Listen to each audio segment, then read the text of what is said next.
Phone ఎత్తాడా అమ్మా? Phone ఎత్తాడా అమ్మా? మాట్లాడేవా? ఎప్పుడు వస్తున్నాడు? వాళ్ళ కంపెనీ తరపున ఏదో పెద్ద డీల్ మీద పనిచేస్తున్నాడంట. అది అయ్యేదాకా రావడం కుదరదంట. అత్తకి కూడా ఆఫీస్లో చాలా పని ఉందంట. లీవ్ దొరకదుట. పిల్లలకి స్కూల్ పోతుంది, రావడం కుదరదన్నారు మా అమ్మ. ఇంకా ఏమన్నాడే?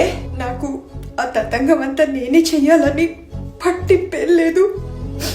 ఎవరో ఒకరికి డబ్బులు ఇచ్చి చేయించేస్తే నేను వచ్చినప్పుడు కావాలంటే పూడితో గంగలో ఆపేయి. నా తమ్ముడు ఏమైనా దిక్కులేని వాడు అనుకున్నాడా? లేక వాడితో పాటు మనందరం కూడా చచ్చామనుకున్నాడా? ఎవరికైనా డబ్బులు ఇచ్చి ఊరుకో బామ్మ. ఒక స్థితికి వచ్చేంత వరకు తల్లిదండ్రులు కావాలి. వాళ్ళకి వాళ్ళ పిల్లలకి ఊడిగ చేసి పెట్టే ఓపిక తల్లిదండ్రులకు ఉన్నంత వరకు తల్లిదండ్రులు కావాలి. ఆస్తిపాస్తులు పంచిచ్చేంత వరకు తల్లిదండ్రులు కావాలి. కానీ అదే తల్లిదండ్రులు జీవితంలో చివరి దశలో ఉన్నప్పుడు వాళ్ళకి కళ్ళు కనిపించక, చెవులు వినిపించక, నడవడానికి కష్టమయ్యి, తినడానికి అవస్థయి, చివరికి మలమూత్ర విసర్జనకు కూడా అవస్థ పడుతున్న తల్లిదండ్రులు పిల్లలకి అక్కర్లేదమ్మా. వాళ్ళకి ఏం కావాలి? ఇంట్లో ఓ మూల ఉండడానికి కాస్తంత చోటు, టైంకి పట్టెడు అన్నం, బాగున్నావా అని రోజు కనీసం 10 నిమిషాలు వాళ్ళ పక్కన కూర్చొని మాట్లాడే ఓ మనిషి. అంతకు మించి ఆ వయసులో వాళ్ళకి ఏమిటమ్మా కావాలి? కానీ అది కూడా వేయడానికి పిల్లలకి మనసు రావట్లేదు. తీసుకెళ్ళి మీ చావు మీరు చావండి అని ఓల్డ్ ఏజ్ హోముల్లో పడేస్తున్నారు. పోనీ చచ్చిపోయిన తర్వాత కనీసం తల కొరివి పెట్టడానికి కూడా ఎవరికి చేతులు రావేంటమ్మా? ఊరుకోబమ్మా. ఒరే కేశవ, వాడు నీ మేనమావరా. ఇప్పుడున్న ఈ పరిస్థితుల్లో వాడికి తల కొరువు పెట్టాల్సిన బాధ్యత నీదే. అయ్యారు మాటలు చూడు. అమ్మాయి కాత్యాయని, ఈరోజు నా తమ్ముడికే కాదు, వాడి కడుపును పుట్టిన వాడికి, వాడు తాళి కట్టిన పెళ్ళానికి, ముగ్గురికి మన ఇంట్లో కర్మకాండ జరిపిస్తున్నావమ్మా.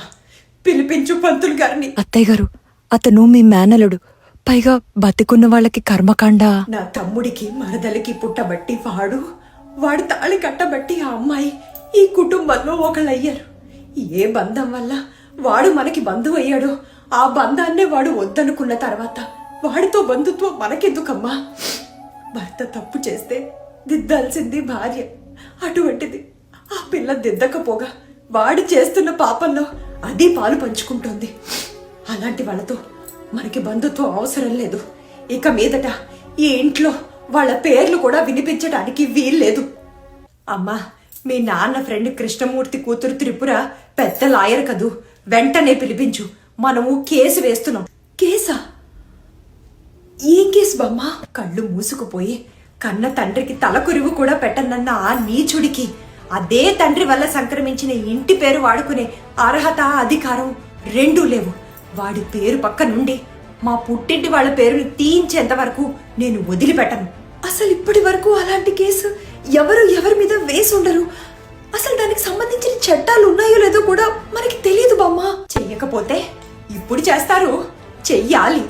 తండ్రి మాట కోసం 14 ఏళ్లు అరణ్యవాసం చేశాడు రామచంద్రుడు.